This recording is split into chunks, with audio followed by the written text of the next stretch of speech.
Hello बच्चों।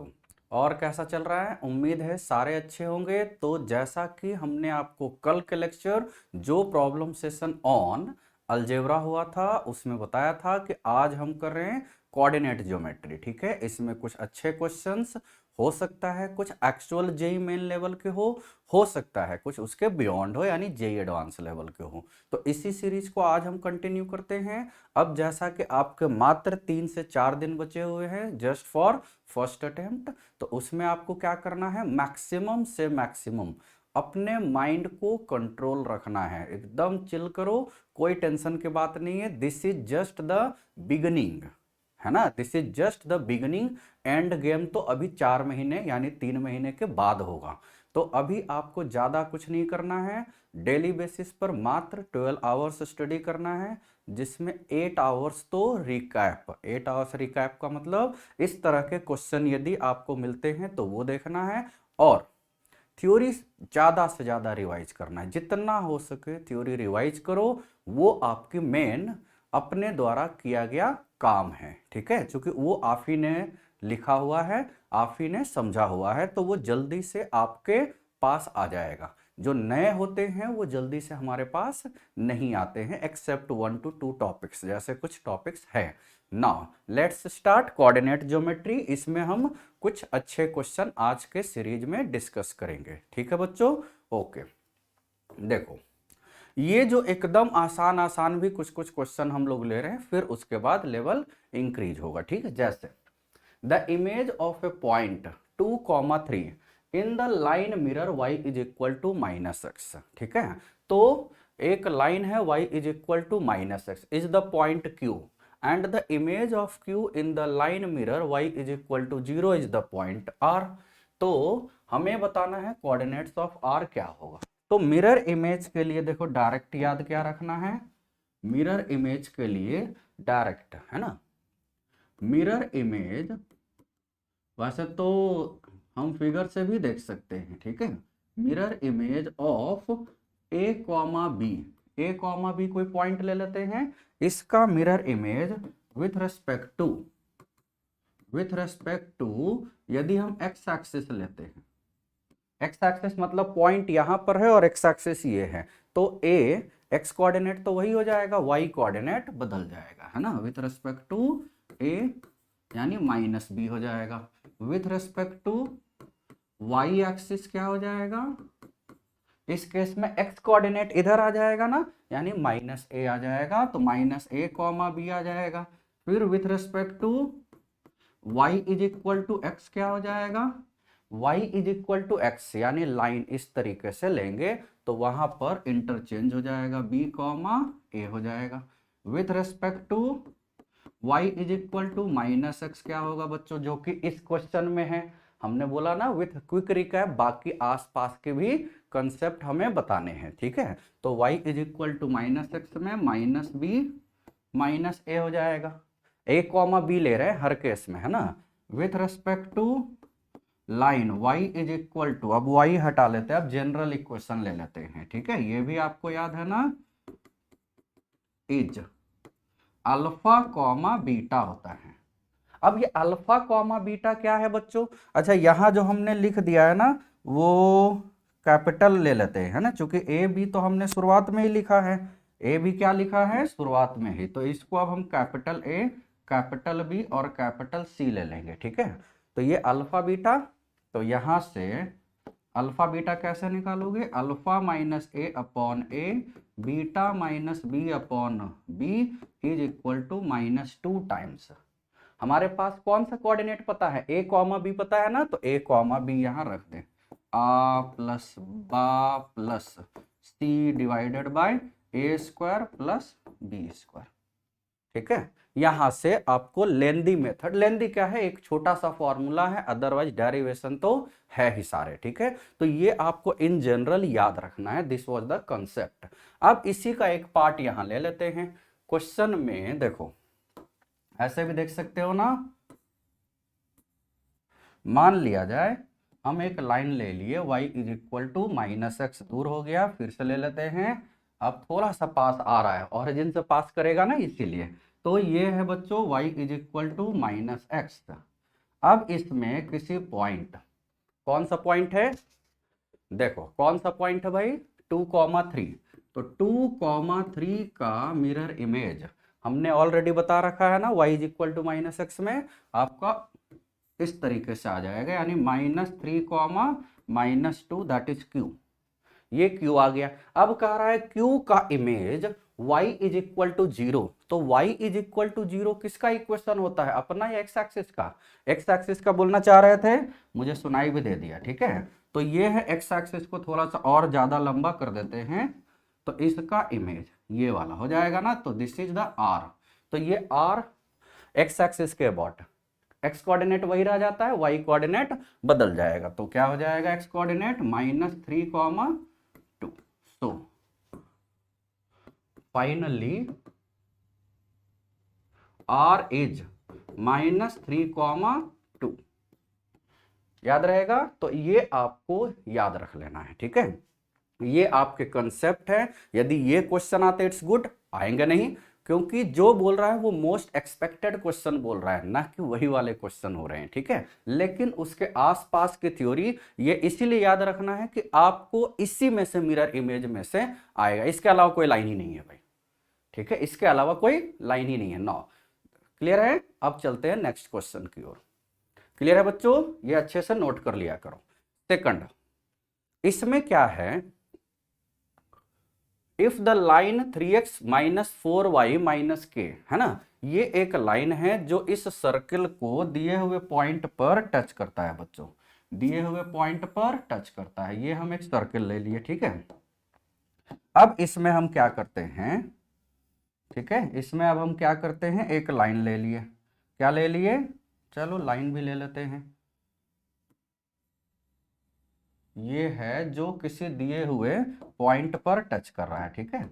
अब देखो क्वेश्चन में ये दे रखा है, अब इसमें हम क्या कर रहे हैं, इस पॉइंट को दे रखा है, यानी a, b जो है ना बच्चों, वो लाइन को भी सेटिस्फाई कर रहा है और कर्व को भी सेटिस्फाई कर रहा है, तो a, b जो है क्या हो जाएगा, यहां से 3a - 4b - k is equal to 0, first equation, and a² + b² - 4a - 8b - 5 is equal to 0, ये second equation.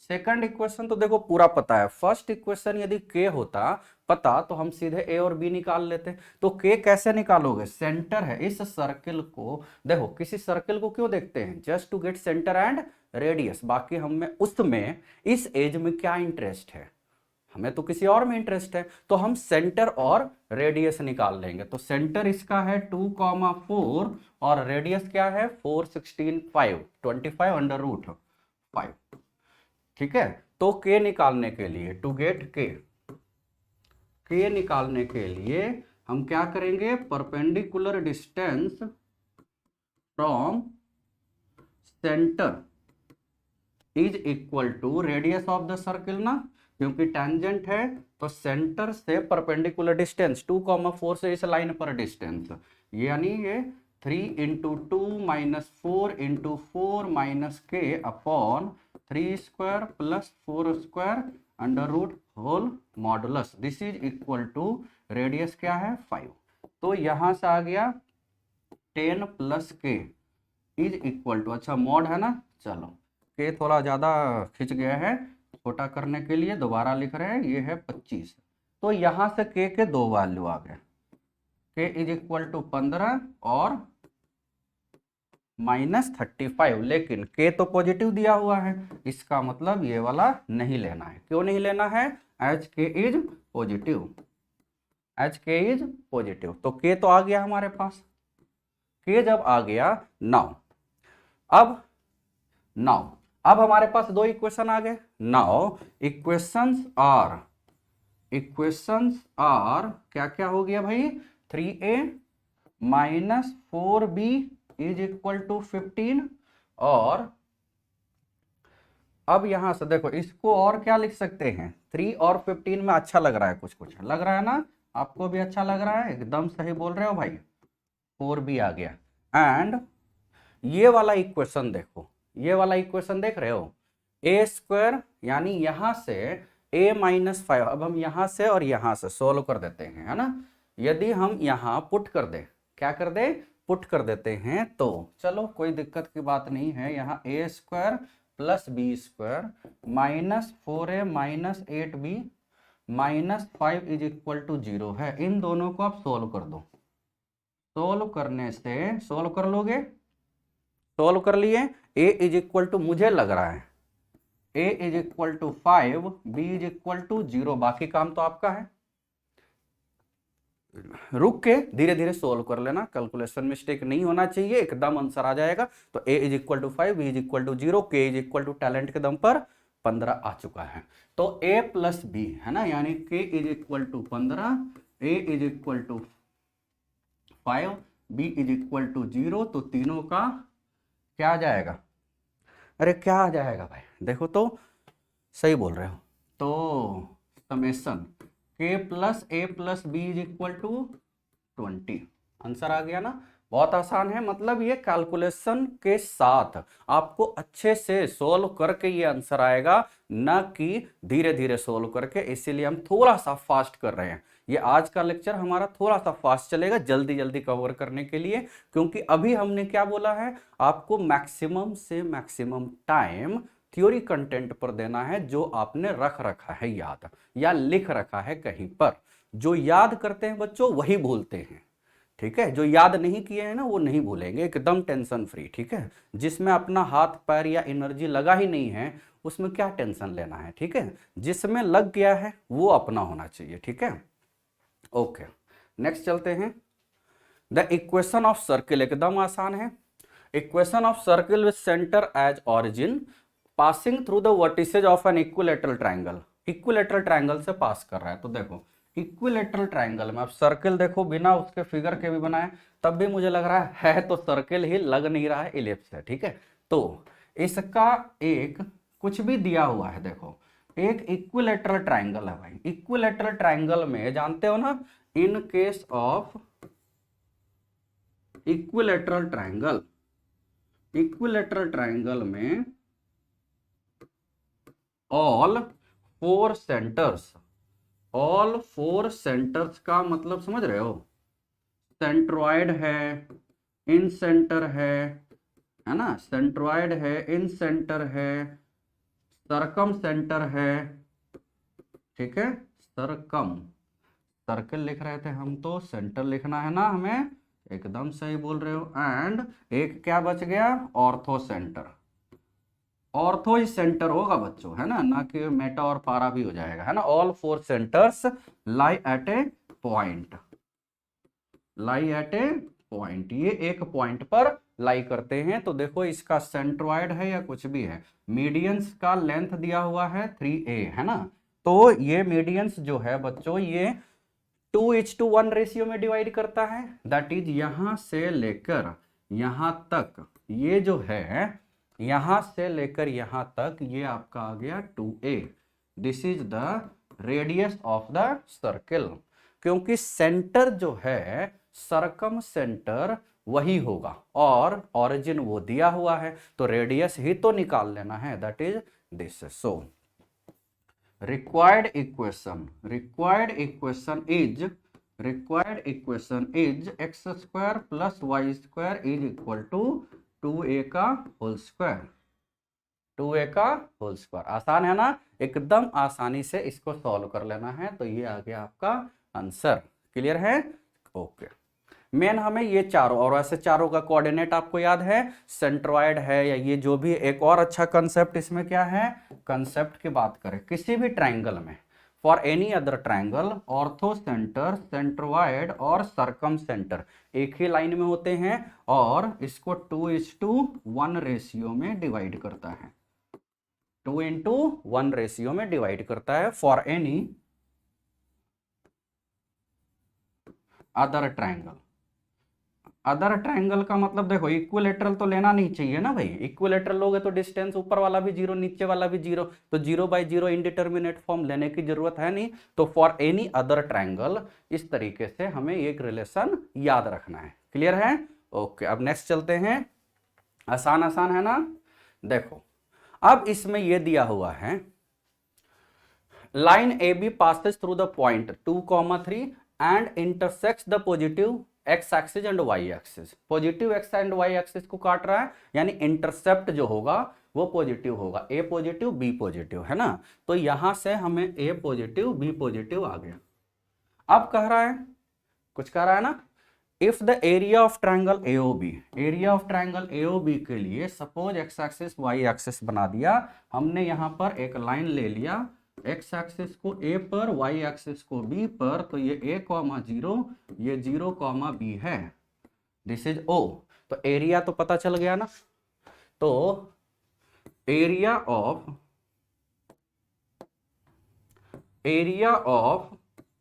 Triangle AOB, area of triangle AOB क्या होगा भाई, हाफ बेस इंटू हाइट, जो कि क्वेश्चन में क्या दिया हुआ है, 11 दिया हुआ है, एकदम सही। यानी a into B is equal to 22। हम मॉडुलस क्यों नहीं लिए, अरे मॉडुलस क्यों नहीं लिए, क्योंकि a और b दोनों पॉजिटिव दिया हुआ है, नहीं दिया रहता तो A B is equal to ±22 लेते, ठीक है। तो एक ये आ गया, also x by A plus Y by B is equal to 1। ये जो लाइन का इक्वेशन है इंटरसेप्ट फॉर्म में, ये कहां से पास कर रहा है, passes through 2, 3। तो क्या हो जाएगा, सेटिस्फाई करेगा। तो 2/a plus 3/b is equal to 1। तो 3a plus 2b is equal to ab, और ab क्या है बच्चों, 11 है। ab क्या है, 11 होगा। तो ये आ गया 11। अब देखो यहां से, अब हम क्या देख सकते हैं, यहां से देखो, अच्छा ए बी तो 22 दिया हुआ, देखो फास्ट में यही होता है, ठीक है। इसको जल्द, चलो थोड़ा सा ही मिस्टेक हुआ है, अदरवाइज ज्यादा मिस्टेक हो जाता है। A B is equal to तो 22 है ना। नाउ अब इसको स्क्वायर कर दो। क्यों स्क्वायर, हमारे दिमाग में कैसे आया कि स्क्वायर करना है, देखो 4b square plus 9a square आया है, 9a स्क्वायर 3a का whole square, 4b square 2b का होल स्क्वायर है, बस पुट कर देंगे तो squaring 9a square plus 4b square plus 2ab, 2 into 2 into 3 12, तो 12ab is equal to 22 into 22। अब देखो ये वाला चाहिए हमें, और ab पता है, ab है 22, तो 22 इंटू 22 हमें नहीं याद है, यानी यहां से आपको भी नहीं याद होगा ना, ठीक है, एकदम सही, साथ साथ ही चलते हैं और क्या है ना। तो 22 इंटू 22 माइनस 12 इंटू 22, देखो जरूरत भी नहीं हुआ, 10 इंटू 22 दैट इज, अब तो पक्का ये याद थोड़ी करना है, जीरो लगाना है बस, है ना। आगे लगा दोगे तो मार्क्स कहलाएगा, पीछे लगा दोगे तो अलग टाइप का मार्क्स कहलाएगा। तो 9a square plus 4b square is equal to 220। देखो आसानी से सोल्व हो गया ना। जियोमेट्री के साथ साथ कुछ हम अलजेब्राइक कंडीशन भी यूज कर रहे हैं बच्चों, याद रहेगा। अब जैसे देखो आगे क्वेश्चन ये है, स्ट्रेट लाइन, सर्किल, अब पैराबोला बचा हुआ है, वो देखो बहुत बोलते हैं, है ना। तो ये वाला 220 तो हमने ऑप्शन लगा दिया। नेक्स्ट देखो, अब ट्रायंगल एबीसी, फिर से क्या है, अच्छा ये सर्किल है। Triangle ABC is right angle at A, the circle with centre A and radius A B cuts, ठीक है। अब ये रेडियस है ए बी और कट कर रहा है बी सी और ए सी को इंटरनली, ठीक है। तो देखो हम इसमें पहले तो बना देते हैं भाई, क्या बना दिए भाई, अरे क्या बना दिए, देखते हैं बना के क्या बन रहा है भाई। चलो ये है सर्किल, छोटा सा सर्किल बनाते हैं, नहीं तो दिक्कत हो जाती है भाई हमको, है ना। अब इसमें इस सर्किल में क्या कह रहा है ना, कि एक है राइट एंगल ट्रायंगल, तो राइट एंगल ट्रायंगल जो है वो भी बना लेते हैं क्या, चलो बनाते हैं, देखते हैं बनता है कि नहीं हमसे, है ना। तो यहां पर है ये, अरे ये तो राइट एंगल ट्रायंगल गलत बन रहा है ना, अपना मन से ही बनाना पड़ेगा, बड़ा दिक्कत है ये सब, है ना। टेक्निकल जो होते हैं ना थोड़े से, ये देखो ये है राइट एंगल ट्रायंगल है, क्यों दिया हुआ है, सेंटर दिया हुआ है ए जहां पर 90 डिग्री है, ठीक है, ये है। और ये ले लेते हैं बी, ये अच्छा ये बी नहीं लेते हैं, मिटा देते हैं, इसको सी ले लेते हैं, क्यों, क्योंकि फिगर में क्वेश्चन में क्या दिया हुआ है, रेडियस ए बी है, तो रेडियस ए बी अच्छा लग रहा है।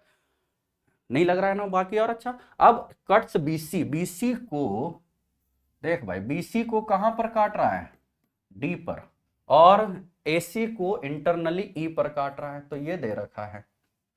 बीडी और डीसी दे रखा है, BD is equal to 20, DC is equal to 16। इसका मतलब बीसी तो पता चल गया ना भाई, बीसी का मतलब बीडी प्लस डीसी ना, दैट इज 36।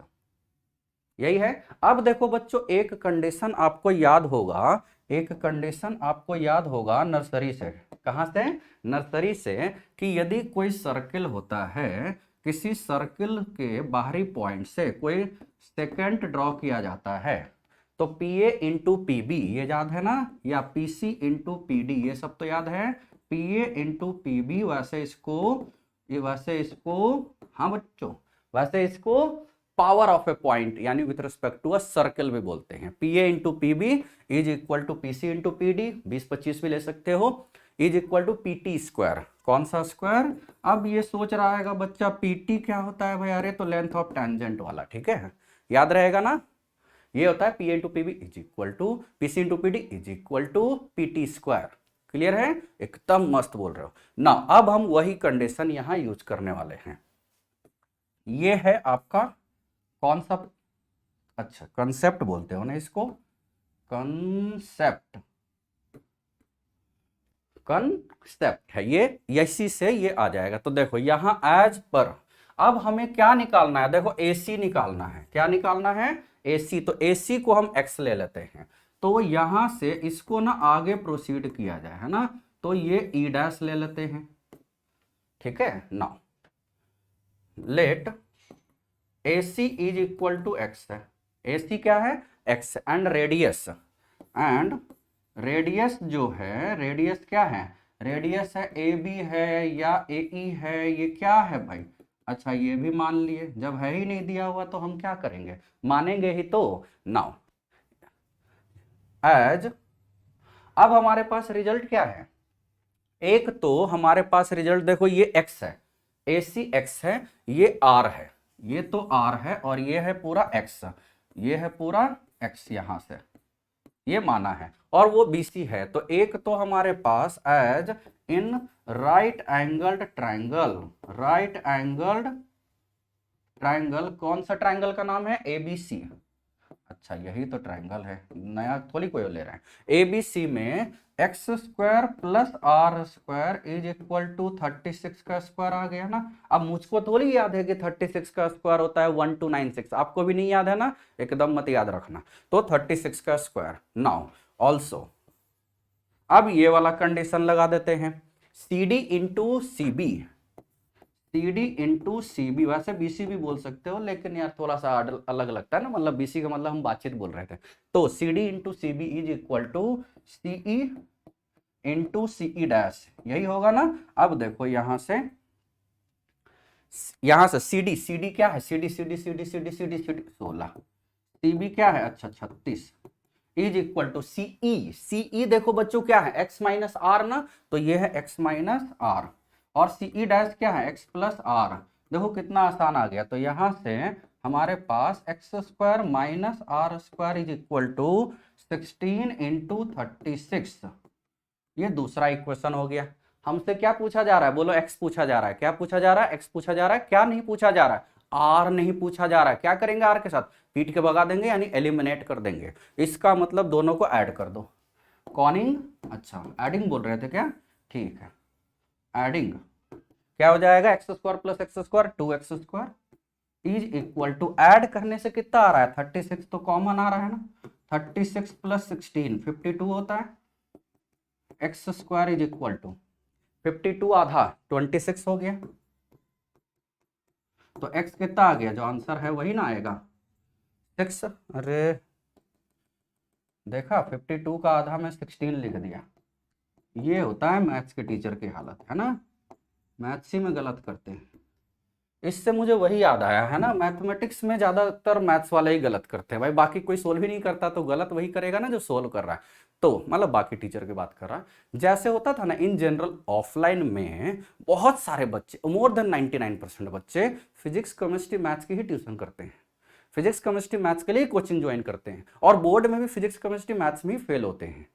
सोचो, जिसके लिए हमने एक्स्ट्रा एफर्ट, इकोनॉमिकल या सपोर्ट लिया, उसी सब्जेक्ट में, चूंकि वो सब्जेक्ट भी थोड़ा अलग है, आपको हिंदी इंग्लिश की तो कहाँ करता होगा भाई, है ना, तब भी तो पास हो जाता है ना, और अच्छे मार्क्स से पास हो जाता है ना, और कम भी आया तो 95 आ जाता है ना।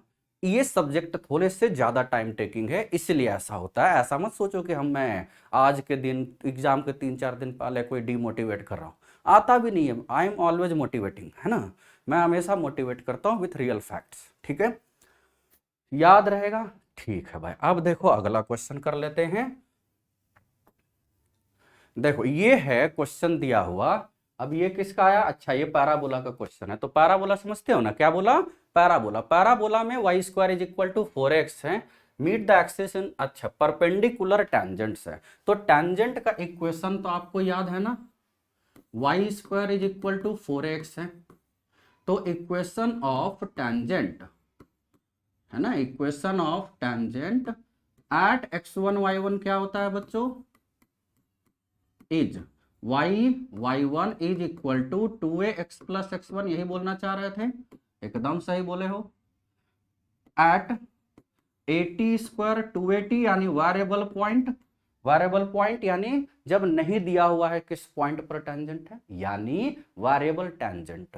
तो T Y is equal to X plus 80 square है, ठीक। और in slope form, slope form वाला जहां पैरेलल परपेंडिकुलर जो भी दिया हुआ है वो वाला y is equal to M X plus A by M, ठीक है, ये है। तो ये 3 इक्वेशन ऑफ टेंजेंट आपको याद रखने हैं। क्वेश्चन में यहां पर देखो परपेंडिकुलर नाम का वर्ड यूज हुआ है, इसका मतलब स्लोप फॉर्म यूज करेंगे। तो स्लोप फॉर्म देखो मस्त यूज करते हैं।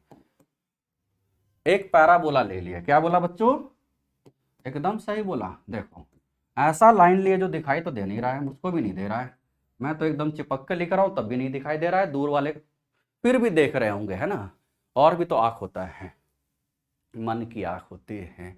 तो इसमें हमें क्या देखना है कि एक पॉइंट है जिससे दो परपेंडिकुलर टैंजेंट, सपोज पॉइंट है ना, एक टैंजेंट्स ये है और एक टैंजेंट्स ये है, और ये दोनों परपेंडिकुलर है। हमें पता नहीं है कि परपेंडिकुलर टैंजेंट्स डायरेक्ट्रिक्स पर मिलते हैं, नहीं पता ना बच्चों, एकदम सही बोल रहे हो। तो वैसे ये point P lie on directrix, directrix का मतलब एक्स कोऑर्डिनेट तो -a होगा, क्या होगा, -a, नहीं ध्यान है ना, तो -x कोऑर्डिनेट है, बाकी तो कुछ है नहीं। अब इस लाइन का स्लोप ले लेते हैं m1, इस लाइन का स्लोप ले लेते हैं m2। तो equation of tangent, equation of tangents है ना, or y is equal to, y is equal to क्या आ गया, y is equal to m1x plus a by m1 ना। अब ये एक्स एक्सिस को कहां काट रहा है, देखो तो एक्स एक्सिस को ये वाला देखो, और हम आगे बढ़ा दिए, ठीक है। तो ये जो है ये आ रहा है आपका P1 पॉइंट, और ये आ रहा है आपका P2 पॉइंट, दो टेंजेंट्स है ना, meet on the axis, axis का मतलब एक्स एक्सिस यहां पर, ठीक है। और एस फोकस लेते हैं, फोकस का भी कोऑर्डिनेट आपको पता है a,0 है ना। नाउ अब देखो P1, P1 क्या आ गया, y0 रखोगे तो P1 आ गया, ये आ गया -a/m1² कॉमा 0। सिमिलरली इसी में यदि हम लेते हैं y is equal to m2x plus a by m2, तो ये आ जाएगा P2 आ जाएगा a, अच्छा -a/m2² कॉमा 0, जहां m1 इंटू m2 -1 है ना बच्चों, m1 इंटू m2 क्या है, -1 है, क्योंकि परपेंडिकुलर्स दिए हुए हैं, क्या दिए हुए हैं, परपेंडिकुलर। नाउ अब हमें क्या निकालना है, now length of sp1, sp1 तो SP1 S का कोऑर्डिनेट तो पता है a,0, P1 का भी कोऑर्डिनेट पता है, तो x2 माइनस x1 होता है, तो x2 माइनस x1, तो SP1 आ गया a1 plus 1/m1 square, a1 plus m1 square upon m1 square, और SP2 a1 plus 1/m2 square. अब m2 स्क्वायर तो यहां यूज करेंगे है ना, तो इसको 1 ले लिए हैं, तो ये आ जाएगा 1/m2 स्क्वायर, तो m1 स्क्वायर आ गया, 1/m2 स्क्वायर m1 स्क्वायर आ गया, यहां रख देते हैं, तो a times 1 plus m1 square, ये हो गया 2। 2 क्यों लिया भाई? यूजिंग 1, गाना गाओ 1 के लिए, 1 को यूज करते हुए। अब देखो दोनों का रेशियो, मतलब दोनों के रेसिप्रोकल का समेशन निकालना है, ठीक है ना। 1 upon SP1, 1 upon SP2, 1 upon SP1 कितना आ गया, 1 अपॉन a तो पूरे में है, m1 square upon 1 plus m1 square plus 1 upon 1 plus m1 square. अच्छा, ये तो कटने के लिए आया था क्या? ये तो हम लोग जैसा है, तो m1 square plus 1 upon 1 plus m1 square, ये गया कट, तो ये आ गया 1/a। आसान है ना, आसान है कि नहीं? देखो एक प्रॉपर्टी भी याद रखते हैं कि यदि हम फोकल कॉर्ड की बात करते हैं, कहां पर बात करते हैं, फोकल कॉर्ड की बात करते हैं, तो फोकल कॉर्ड के हार्मोनिक मीन भी सेमी लैटिस रेक्टम होते हैं, ये भी एक याद रखते हैं, है ना। फोकल यानी हार्मोनिक मीन, वैसे इसका यूज नहीं होगा, है ना, harmonic mean of focal segment is equal to 2a semi latus rectum, ये भी एक कंसेप्ट वाइज याद रखते हैं। Not useful in this question but you have to remember, as question ये नहीं, इस पर बेस्ड दूसरा भी तो आ सकता है, याद रहेगा। एकदम मस्त बोल रहे हो, तो ये आपको ध्यान देना है, क्लियर है, एकदम अच्छे से याद रखना है। ओके बच्चों, नाउ नेक्स्ट क्वेश्चन, इसको अच्छे से समझ लो, दोबारा देख के समझ लेना, ठीक है। ये वाला क्वेश्चन अब करते हैं। If TP and TQ are tangents to the parabola, ठीक है, एकदम आसान क्वेश्चन है। एक आपको ध्यान देना है, देखो जो मैं यहीं पर हूं तो एकदम छोटे से पतले से लाइन से पैराबोला लिख रहा हूं, पैराबोला लिख नहीं रहा हूं, लिखता कोई थोड़ी है, PARABOLA कोई थोड़ी लिखता है, हम उसमें बनाते हैं, पैराबोला को बना रहे हैं, तो y square is equal to 4x, यही है ना। अब देखो किसी एक्सटर्नल पॉइंट से सपोज दो टेंजेंट ड्रॉ किया गया, देखो टेंजेंट ही रह जाना भाई, PT और TP और TQ, ये है ना, ये हो क्या रहा है, TP एंड TQ। इसका मतलब ये वाला जो है पॉइंट है ये P है, ये वाला पॉइंट P है, और ये वाला मिटा देते हैं, ये वाला पॉइंट कौन सा है, T है ना, TP एंड TQ क्वेश्चन के हिसाब से। अब देखो क्वेश्चन में कह रहा है द कॉर्ड PQ, ये जो कॉर्ड PQ है बच्चों, ये जो कॉर्ड PQ है ये passes through the fix point है, तो लोकस ऑफ T, तो let T be H, K, ठीक। अब देखो बच्चों एक चीज याद होगा कि ये जो T है इसके लिए कॉर्ड PQ है, ये क्या है, अरे क्या है, ये है कॉर्ड ऑफ कॉन्टैक्ट, तो equation of chord of contact है ना, that is equation of chord of contact, chord of contact, ये आपको ध्यान देना। देखो कॉर्ड ऑफ कॉन्टैक्ट हो या इक्वेशन ऑफ टैंजेंट हो या इक्वेशन ऑफ पोलर हो, पूरे कोऑर्डिनेट ज्योमेट्री में, चाहे सर्कल, पैराबोला, इलिप्स, हाइपरबोला, कोई भी टॉपिक हो, equation of chord of contact, equation of tangent, equation of polar for pole x1 y1 same होता है, T इज इक्विवेलेंट टू 0, सारे टॉपिक सारे तीनों में, है ना, केवल S बदलेगा यानी T बदलेगा, T इज इक्विवेलेंट टू 0, तो T का मतलब H, K के लिए अब हम देख लेते हैं, तो y1 is equal to 2a x plus x1, y1 तो HK है ना। अब कह रहा है कि एज इट पासेस